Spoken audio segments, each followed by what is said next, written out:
The Peter Schiff Show. Today's podcast is sponsored by Bambee. HR managers ain't cheap. Their salaries average $70,000 a year. So go to Bambee.com/gold now to schedule your free HR audit. The podcast is also sponsored by True Niagen. True Niagen helps fuel the cell's energy engines, maintains cellular metabolism, and even supports a healthy heart in combination with a healthy lifestyle. And now you can save 10% on your first purchase at TrueNiagen.com/Peter when you use the promo code Peter. These statements have not been evaluated by the Food and Drug Administration. This product is not intended to diagnose, treat, cure, or prevent any disease. This is the final podcast for 2021, and I want to begin by wishing all of my listeners a happy new year.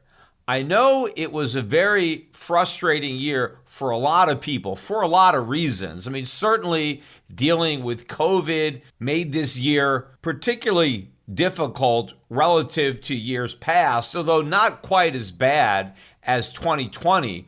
But from an investor's perspective, probably importantly, investors who are following my investment advice, it was pretty frustrating in that a lot of things happened that I have been talking about, warning about, predicting for many, many years. Yet we didn't really see the effect that we have anticipated on the various investments that we're holding. I mean, given what happened in 2021, I would have expected, and certainly a lot of people listening to this podcast would have expected, a down year for the dollar and an up year for gold. Instead, it was the reverse. The dollar actually gained ground on 2021. Now, of course, the dollar didn't gain purchasing power. The dollar lost a lot of purchasing power. That's obvious. But on a relative basis against other fiat currencies, the dollar appreciated. The price of gold also dropped. I mean, it wasn't a collapse, but still gold was down about 5% on the year. Now, the year's not over. I am recording this podcast on Thursday, December 30th, just after the close of the U.S. stock market. So we still have another trading day left of the year. So I will get into the specific yearly returns for lots of different asset classes on the first podcast that I do in 2022. But considering we're so close to the end of the year, down about 5% is probably where gold's going to end up, barring some big move that we may have tomorrow. But despite that decline, we're still up on the price of gold as of right now, about 2.5% during the month of December. In fact, gold prices rose a little over $10 an ounce today. We're right now at $18.15. So it looks like we'll probably end 2021 above 1,800, which is still a pretty good base from which gold can build a rather spectacular rally. Looking at the price of silver, it managed a 21-cent gain today. So it's over $23 an ounce now, $23.05. It's a closer call as to whether or not we'll finish out the year above or below 23. But at least we're ending the year on a bit of a strong note, even if we had a sour note for the balance of the year, especially given what happened with inflation. Because the real story of 2021 is inflation. I mean, everybody is talking about inflation. You hear it constantly on the news. Business news is talking about it, but all the news stations are talking about it. It's not just a financial story that you might hear about on CNBC or Fox Business, but it's everywhere. It's on ABC, CBS, NBC, Fox News. A lot of the stories are about inflation. And of course, a lot of the criticism that is being leveled at Biden has to do with inflation. In fact, one of the reasons that Biden is so unpopular and why his Fable rating has collapsed more than any modern president in history is specifically because of inflation.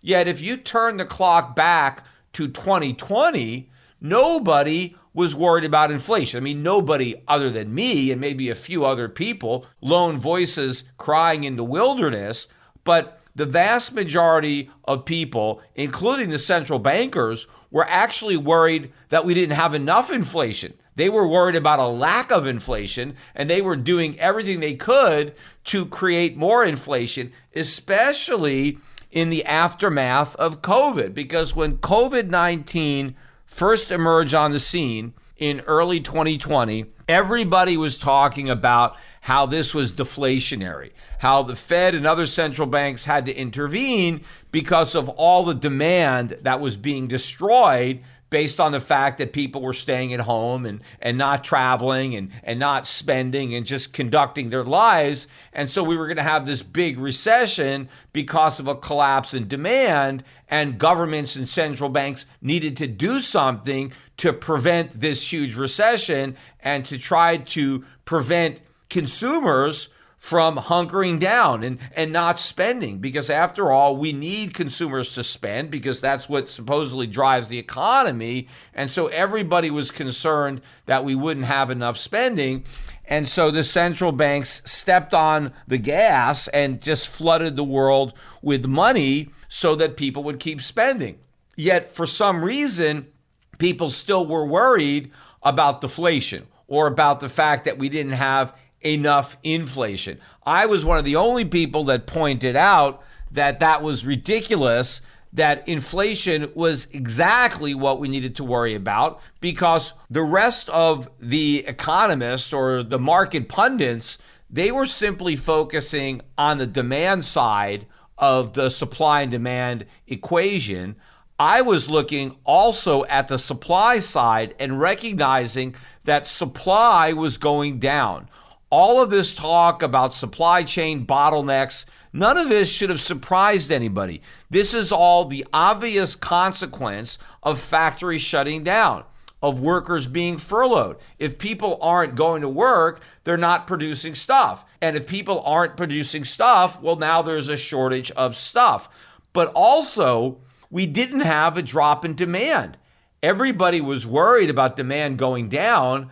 I knew demand was going up because the governments, particularly the Federal Reserve, was flooding the economy with dollars, stuffing those dollars in the pockets of Americans, and they were running out and spending. Now, demand changed. Yes, demand for certain services went down because people weren't traveling as much. They weren't going out to the movies. They weren't going out to restaurants. They weren't going out to bars. So spending in certain areas went down. But thanks to the Federal Reserve and the U.S. government, spending in other areas went way up. So in aggregate, consumers were spending a lot more during the pandemic than they spent before the pandemic. So what happened was we had an increase in demand. At the same time, we had a decrease in supply. Now, you don't have to be a PhD in economics to understand what that's going to do to prices. In fact, probably having a PhD in economics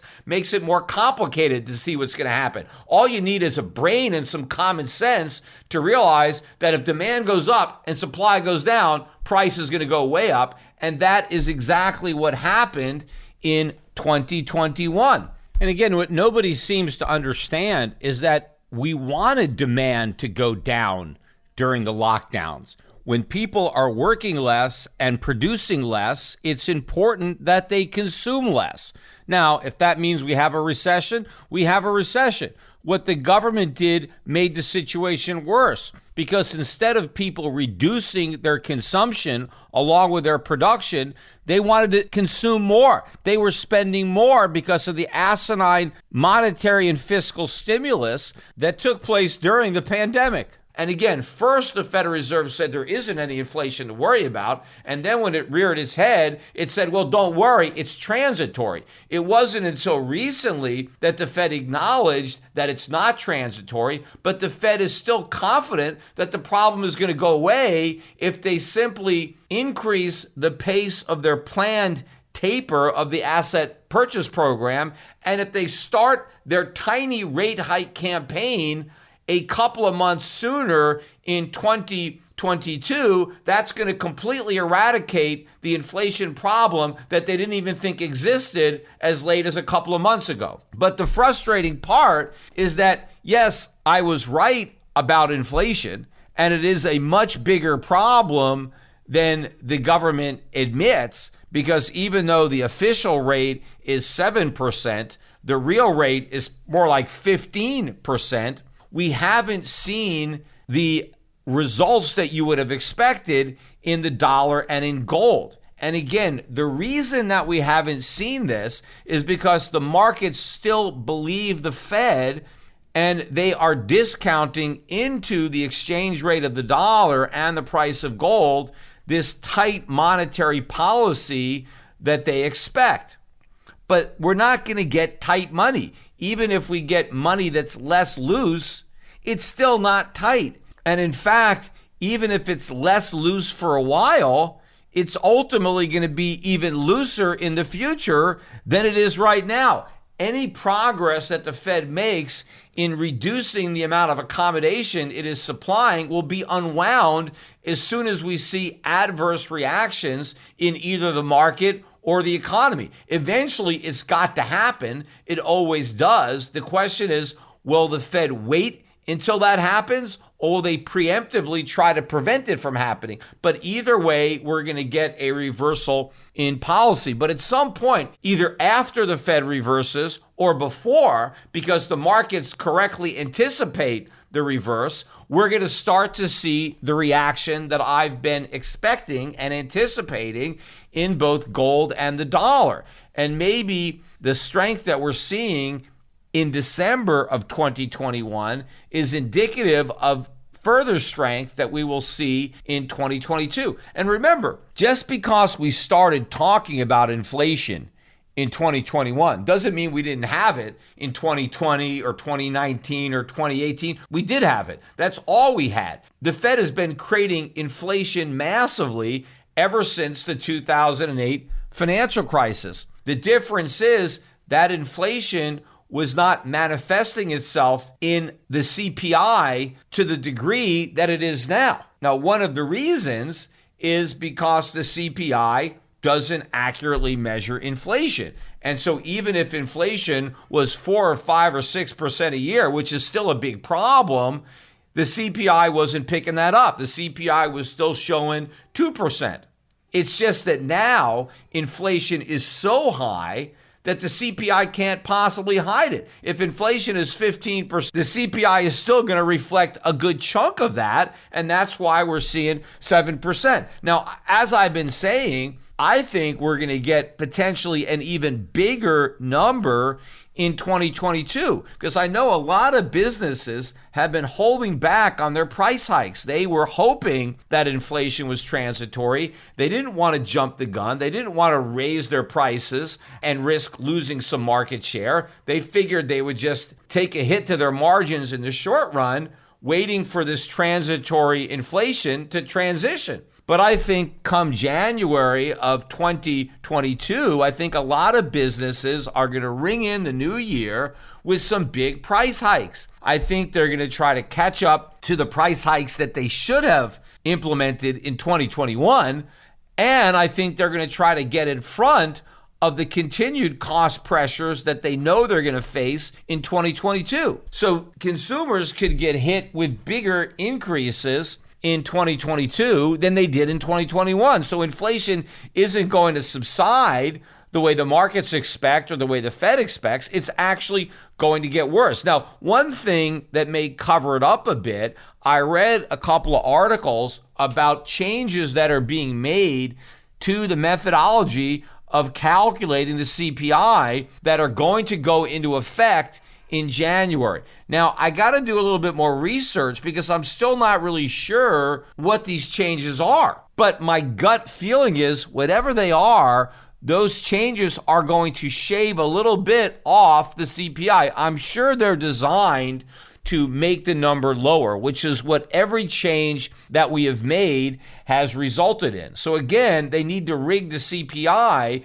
because that's the only way to get official inflation to be lower, is to find an even more dishonest way of measuring it. So again, I'm not sure what's going to be changed, but I'm sure whatever the change is going to be, it is going to hide some of the inflation. But it won't be able to hide all of it. It will be obvious, but not only in the indexes, but to the public. The public is going to have a bigger problem with rising prices in 2022 than they did in 2021. And another reason that I believe that price pressures will be greater next year than this year is because I do believe that the dollar decline that should have happened in 2021 will happen in 2022. And think about this for a minute. If we had inflation this bad in 2021 with a strengthening dollar, imagine how much worse it's going to be in 2022 if we have a weakening dollar.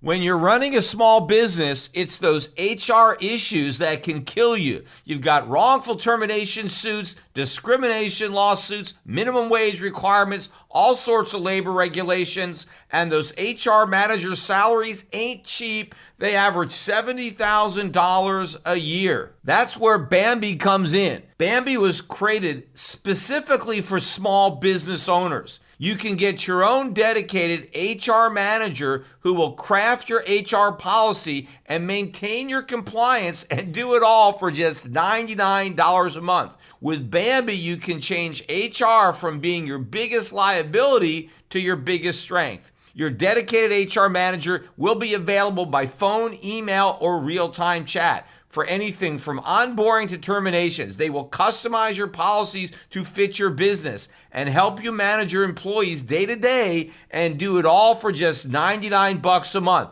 And the best part, it's month to month. There are no hidden fees and you can cancel anytime. I sure wish Bambee was around when I was starting my business. It would have made my job a lot easier and allowed me to succeed that much sooner. So just go to Bambee.com/gold right now to schedule your free HR audit. That's Bambee.com/gold, spelled BAM to the BEE.com/gold. And one of the reasons that we should have a weakening dollar, apart from the fact that we keep on creating them and keep increasing the supply, look at these trade deficits. Yesterday, we got the November merchandise trade deficit. This deficit was supposed to come in at $86 billion, and that would have followed an $82.9 billion deficit in the previous month. Well, the previous month's deficit was revised up a bit to $83.2 billion, but the November deficit came in at $97.8 billion, a new all-time record high. Now, this is not the kind of record that you want to break, right? Because it's a record for something bad. Well, we broke it, 97.8. The bad news, of course, is that this record is not going to stand. We're going to break it. We'll probably break it in December. December may be the first monthly trade deficit to exceed $100 billion in a single month. I mean, that's a bad trade deficit in a year. And we did it in 1 month, or will do it in 1 month. The $97.8 billion deficit in November is a 15% increase over that upwardly revised October number. And here's how we got to it, because this is even worse. Imports rose by 4.7%. That is a big jump in 1 month in imports, 4.7%. At the same time, we were importing more, we were exporting less. Our exports were down 2.1%. We're importing more, we're exporting less. How much more screwed up can the U.S. economy be? Everybody is out there talking about how we got this great economic recovery, how our economy is the envy of the world, right? We've got the strongest economy in the world, yet we've got the biggest trade deficit in the world, the biggest trade deficit in U.S. history. How does that jive with a strong economy? It doesn't. Strong economies produce surpluses. They don't produce deficits. When you have a strong economy, your businesses, your factories are churning out goods. In fact, you churn out so many goods in a strong economy that you produce more than you need. And you're able to export all those goods to the rest of the world. In exchange, you get foreign exchange, and then you invest that and you become a wealthier nation because you invest the proceeds of your trade surpluses. But what we're running are deficits. We have a weak economy. The U.S. economy is incapable of producing the goods that Americans are consuming. And so we rely on stronger economies abroad to produce the stuff that we can't. And so we give them our paper and we get our stuff. Now, of course, they take that paper and they invest it in U.S. financial assets, and now they are generating a return. They are investing the proceeds from their surpluses. That's economic strength. In fact, if you look at China, China's exports year over year are up 30%. I mean, they are killing it in China. They are producing and they're exporting. Now, we want to blame our export problems on COVID, right? Oh, we can't produce as much stuff because we're dealing with COVID. Well, they got COVID in China too. In fact, it started in China. How can COVID have the opposite effect in China that it has in the United States? So in America, because of COVID, we produce less. But in China, because of COVID, they produce more. COVID's got nothing to do with it. China is producing more because they have a strong economy. We're producing less because we have a weak economy. We just have a bubble. Now, I'm not saying everything is perfect over there in China. They certainly have their share of problems. But beneath the surface lies a viable economy. And these huge trade surpluses evidence that economic viability. But beneath the surface of the U.S. economy is nothing but a bubble. And these huge record trade deficits evidence that bubble. And I think this is going to be a big problem in 2022 because I don't see how these deficits are going to get financed. And it's not just the trade deficit we've got to finance, it's these budget deficits. Now, what foreigners have been doing with all their surpluses is they've been recycling those surpluses into U.S. financial assets. For a while, a lot of the recycling was in the bond market. They were buying treasuries. They were buying mortgage-backed securities. But the yields are just not nearly high enough for that to continue. The yield on a 10-year treasury is barely 1.5%. And on a 30-year treasury, you're still not even getting 2%. You're getting a little over 1.9%. Even if inflation goes down to 2%, which is never going to happen. We're never going to see 2% again. I don't care how much manipulation happens with the CPI.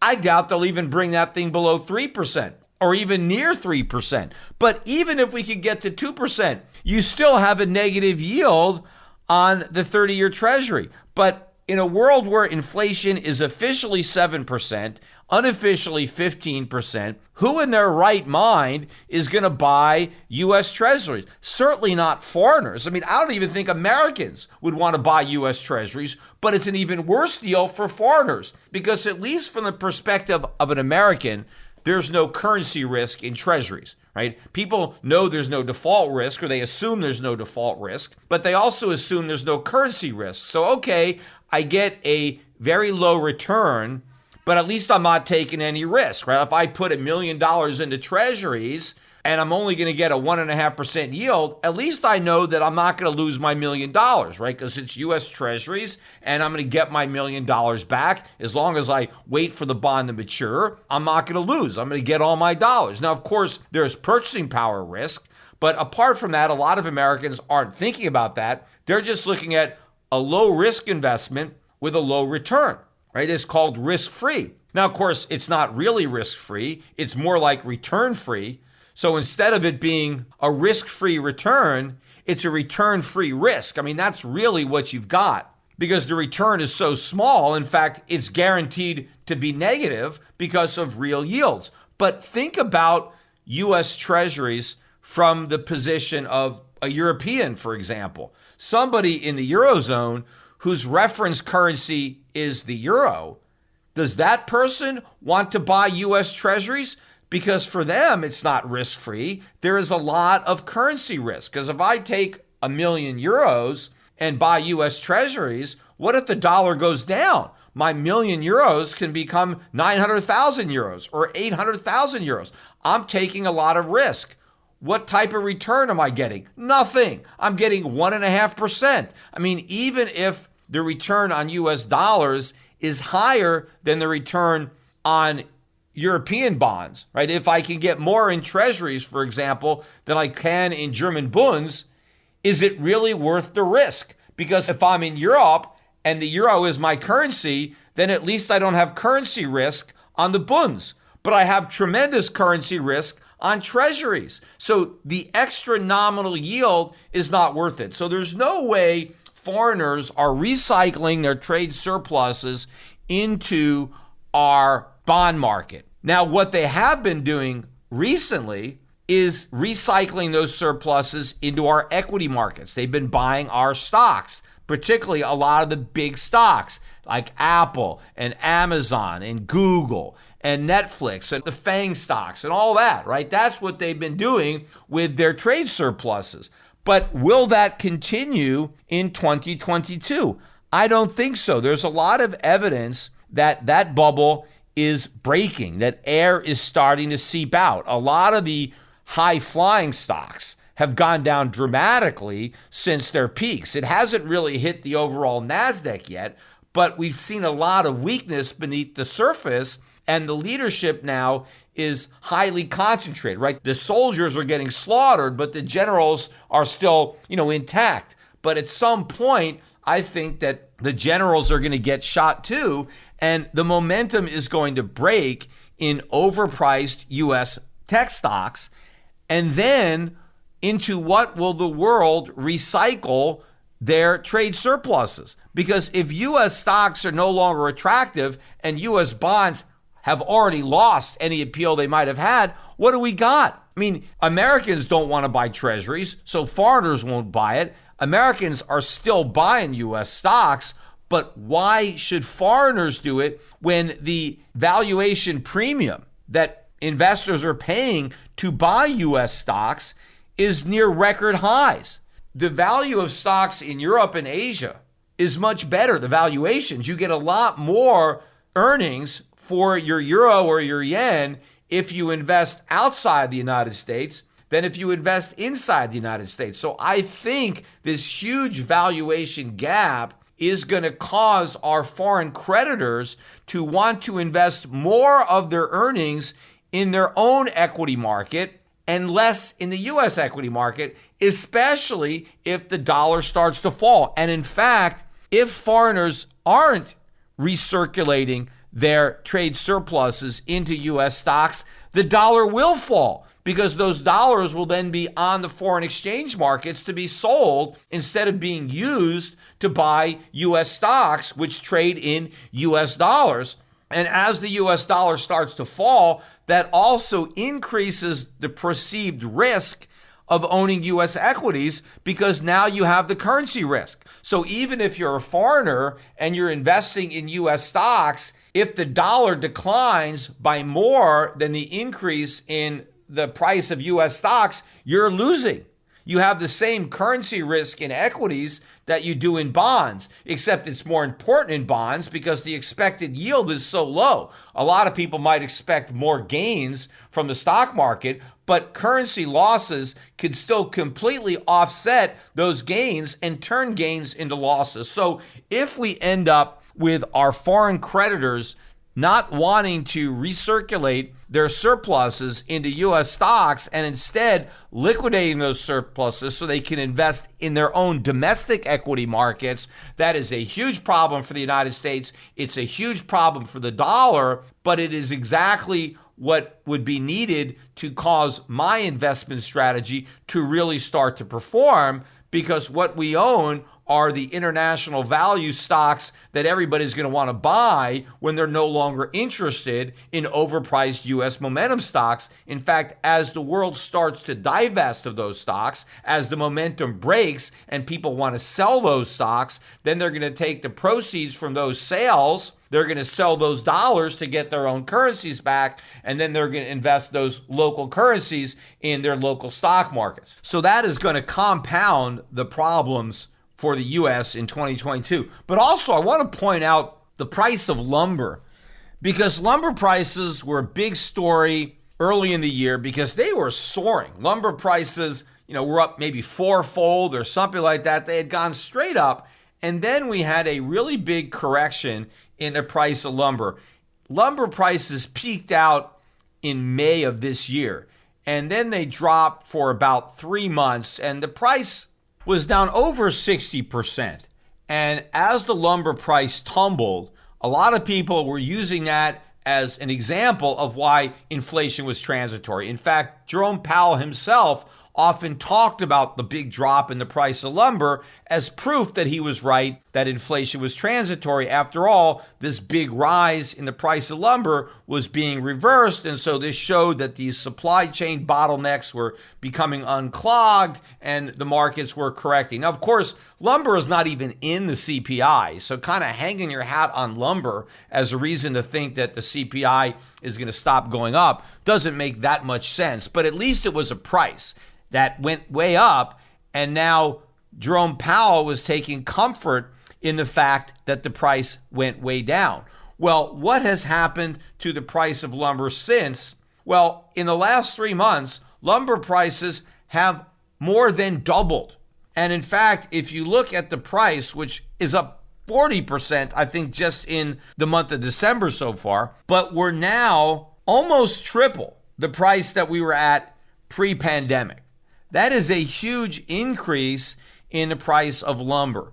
And if falling lumber prices earlier in the year was some kind of indication that we didn't have to worry about inflation, what does it mean now when lumber prices are once again soaring? Yeah, there is a lot of volatility, no question about it.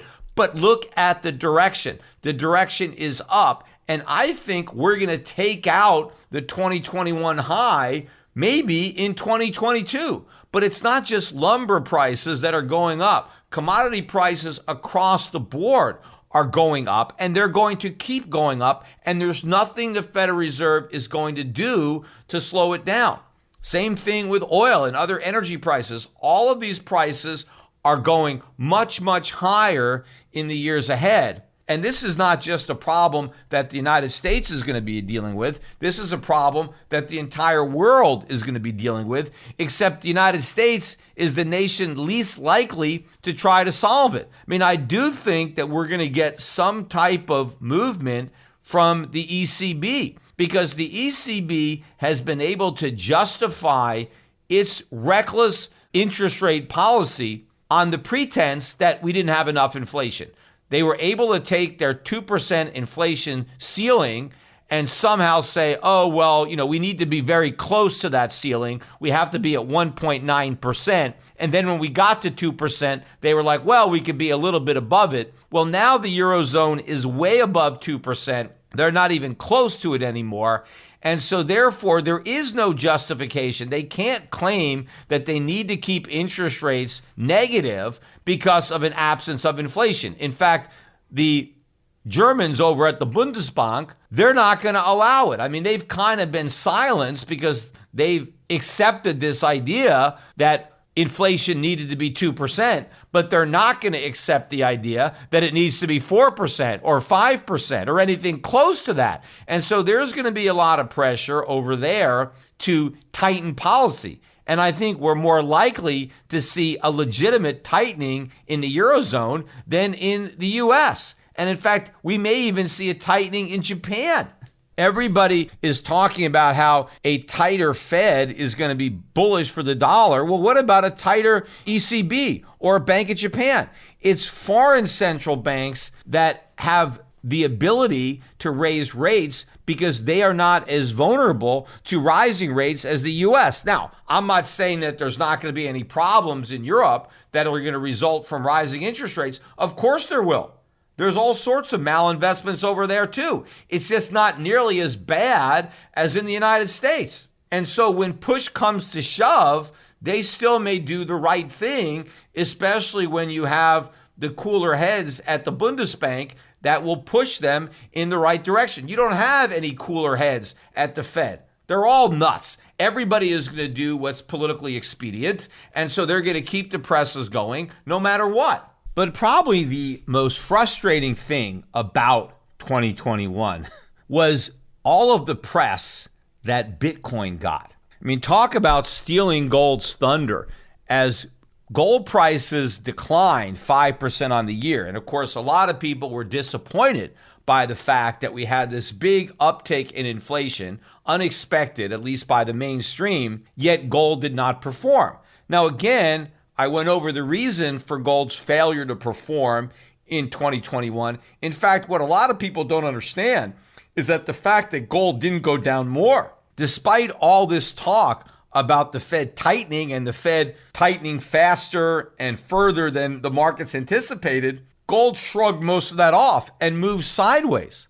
The fact that it moved sideways and not way down is an indication of underlying strength that nobody wants to acknowledge. But of course, in this vacuum of gold not performing, right, the spotlight went on Bitcoin. And everybody talked about Bitcoin and highlighted its spectacular performance, how much better it was doing than gold, and therefore Bitcoin is the new gold. It's the new store of value. It's the new inflation hedge. And proof was how much better Bitcoin was doing than gold in 2021. But the fact of the matter is, even though Bitcoin is way up, and obviously 2021 is not over yet, as I am recording this podcast on Thursday afternoon, Bitcoin is a little bit above 47,000, and we ended last year, 2020, I think around 29,000. So we're still up about 60% on the year. This has not been a good year for Bitcoin. I mean, it's been a good year if you own Bitcoin and if you sold your Bitcoin, right? And when you listen to CNBC and they're talking about what a great year this has been for Bitcoin, it's been a great year for people who already own Bitcoin before the year began, people who bought it many years ago and who took advantage of the opportunity to sell their Bitcoin in 2021. That's who it was a good year for, the sellers. It was a lousy year for anybody who got conned into buying Bitcoin. If you think about it, yes, Bitcoin is up 60% on the year.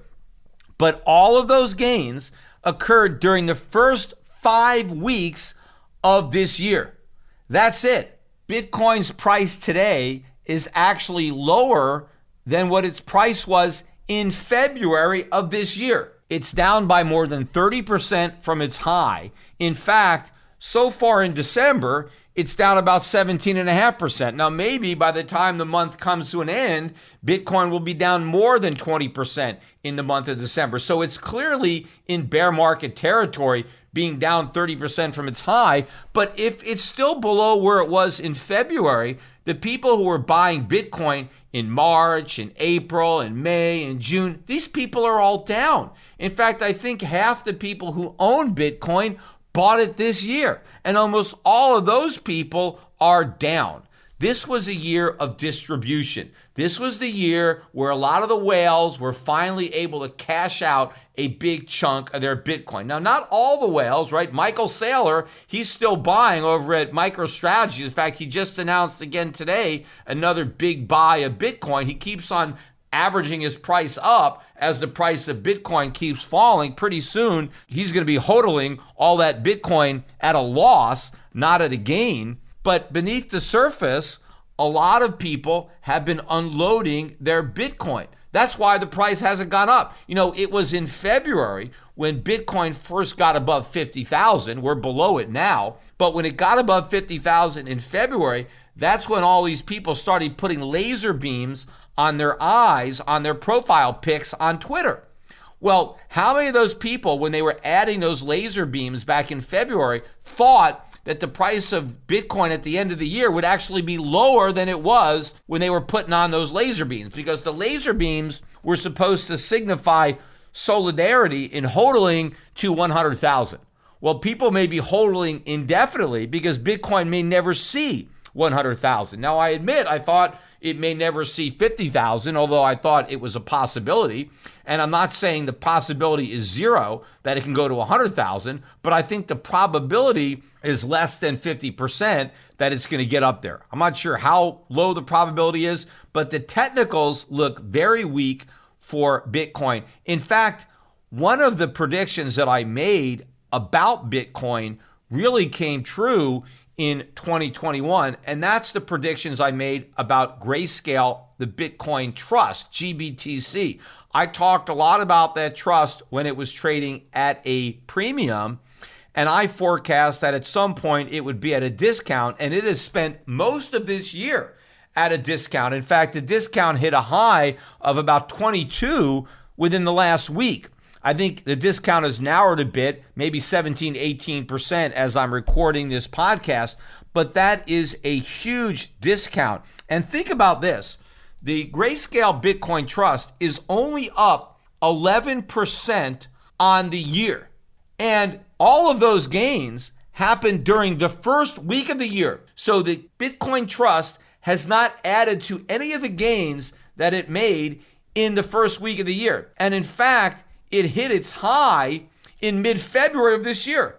And we're now 39% below the high from February of 2021, despite a massive advertising blitz. I mean, you can't turn on CNBC and watch that network for 15 minutes without seeing an ad for the Grayscale Bitcoin Trust. I mean, they are the biggest advertiser on CNBC. And of course, they advertise other places too. They advertise all over the internet. Yet despite an unprecedented ad spend, the price of that trust has been continuously falling the entire year as they are pounding and pounding people to buy it.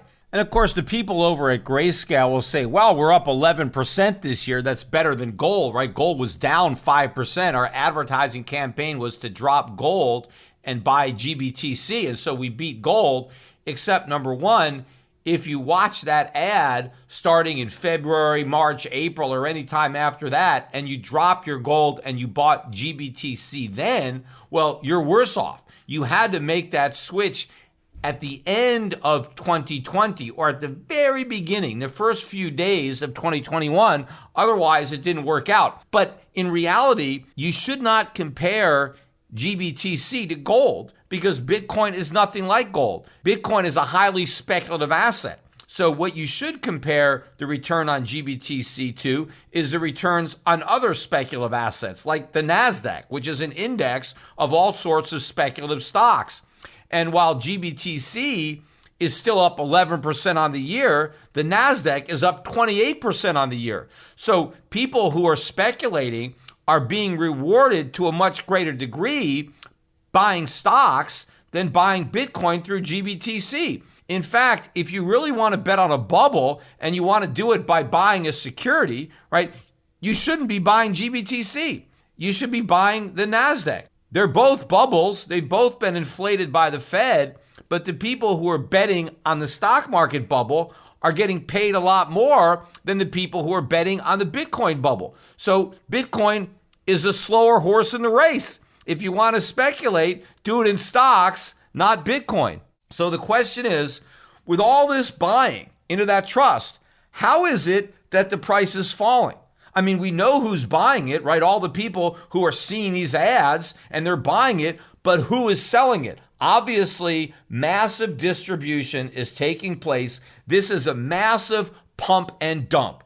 The big boys are pumping and they're dumping as the little guys are buying, and they're using the profits to finance this ad spend. And of course, CNBC has been completely corrupted by the ad money because they're trying to appease their advertisers, so all of the coverage is positive. Again, that's another thing that people have to consider. With all the positive press that Bitcoin has received and cryptocurrency in general, how is it that Bitcoin is not up more? The entire year, Bitcoin hasn't gone up. All those gains were in the first 5 weeks of the year. But now those 5 weeks define the entire year, because when people keep talking about this 60% gain, you didn't participate in any of that gain. If you bought your Bitcoin in February or March or April, you're losing. You had to be in Bitcoin basically going into 2021. You had to already own it to have that 60% gain. If you came late to the party, if you didn't buy your Bitcoin till February, March, April, or something like that, you don't have any of those gains. In fact, most of those people have losses. Despite all the advertising, all the pumping, the price has not gone up. Imagine where the price would be if we didn't have all that pumping, if we didn't have all that advertising. So this is a warning sign. Talk about whistling past the graveyard. None of these Bitcoin hodlers are any bit concerned about the failure of their beloved Bitcoin to actually rise, despite all of the positive press and all of the advertising to get it to rise. It's not going anywhere. And if something can't go up, then it's going to go down. And I think a lot of people that climbed aboard this train looking for a ride, right? They thought they were going to go up. They thought these laser beams were going to pan out. They're going to cash out. They're going to want to get off of this train because it's not going anywhere, especially if gold really starts to move. You know, in contrast to Bitcoin getting killed in December, right, down 17.5% so far.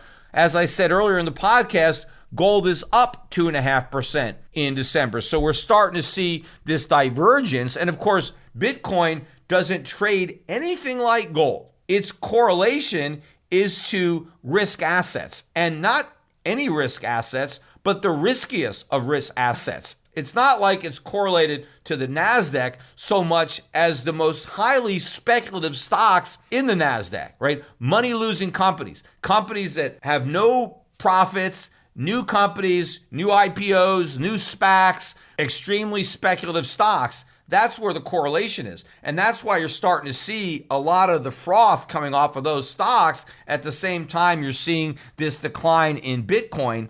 And so that can continue. But as Bitcoin continues to trade like a risk asset rather than a safe haven store of value inflation hedge, it highlights the absurdity of the whole Bitcoin marketing pitch. In fact, this marketing pitch maybe reached a crescendo last night. I was watching on CNBC. They had another special. This is not the first time they did this, but they had another special. It aired at 6 p.m. Eastern live, Crypto Night in America. And they devoted an entire hour to pumping up Bitcoin. Of course, behind the scenes, there was a dump because during the 1 hour that this special aired, the price of Bitcoin dropped by 3%, which is a pretty big move in an hour. And to me, it looked like it was an orchestrated pump and dump. I think a lot of the Bitcoin whales knew that this Bitcoin Night in America was going to air, and they assumed that when it did, it would generate a lot of buying. And so they were there waiting to dump into that pump. And that is exactly what happened. But I want to talk a little bit, too, about the nonsense that I heard, because all the regular players were highlighted and interviewed during this hour to talk their books and to talk about how great Bitcoin was and what a great year it had. And again, it had a great year for anybody who sold. And I've seen the evidence of that in my own community. Lots of Bitcoin whales have been cashing out and they're throwing their money around. They're bidding up real estate prices in my neighborhood. They're buying lots of things. They are the ones that are selling. The guys that got in years ago are getting out.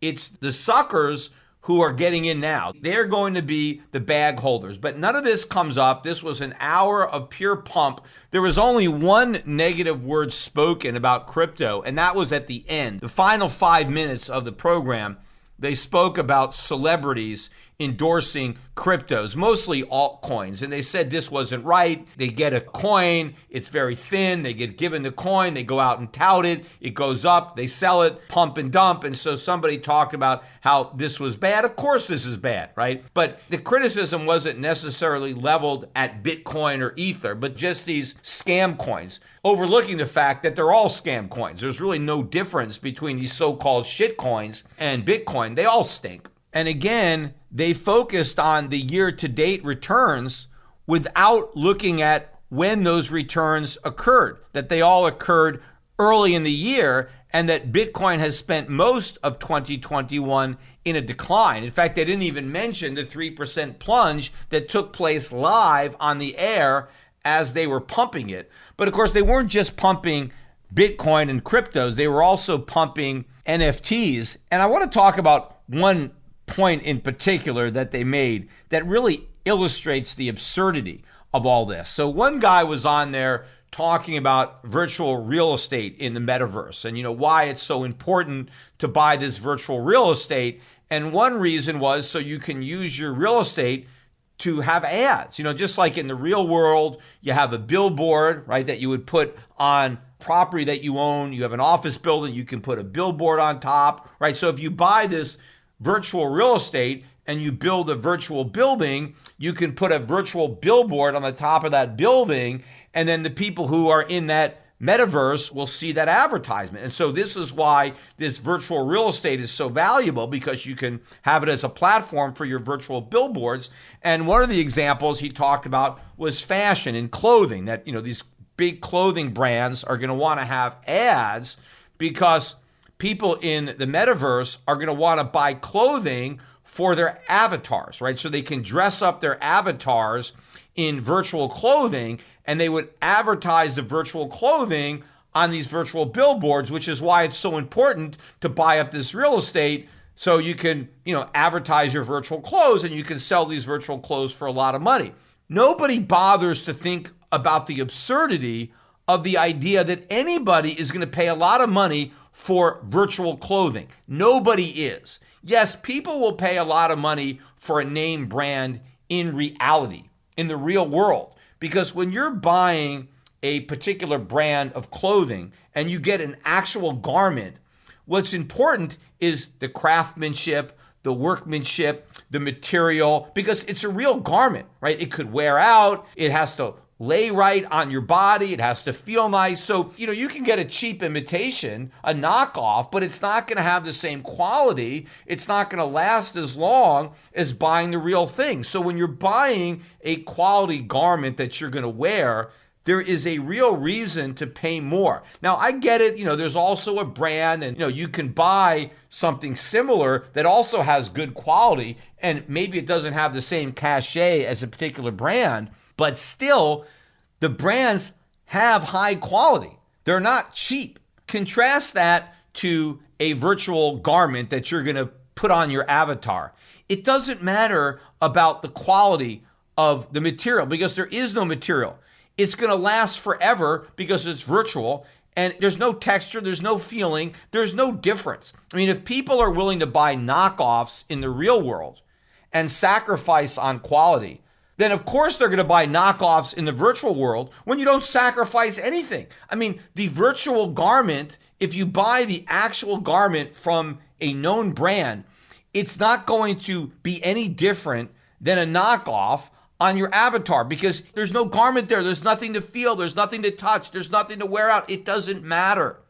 And so nobody is going to pay a lot of money to buy an original outfit for their avatar when they can get an infinite number of copies from anybody else for next to nothing. So you're not going to make a lot of money selling virtual clothing on the internet in the metaverse. This is ridiculous. The clothing is going to be basically free. You'll be able to put any outfits you want on your avatar, and only a complete idiot would pay any kind of premium to get some kind of branded pair of pants or shirt or jacket or dress, whatever it's going to be for the avatar. But they're talking about this like it's real, right? Nobody thinks any of this stuff through. This is all pie in the sky nonsense to justify overpaying for air. None of this stuff is going to have any value. I don't care how much real estate you buy in whatever metaverse you think you're going to live in.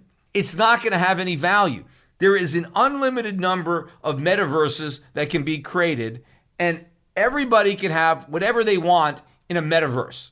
And nobody is going to be paying high prices when they can pay lower prices someplace else.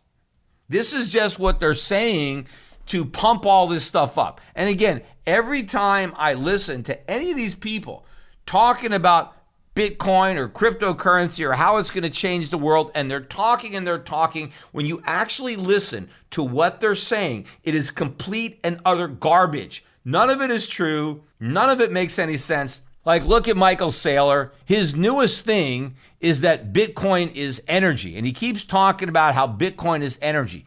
How is Bitcoin energy? I mean, yes, you need energy to produce a Bitcoin. You have to waste a lot of energy to create Bitcoin.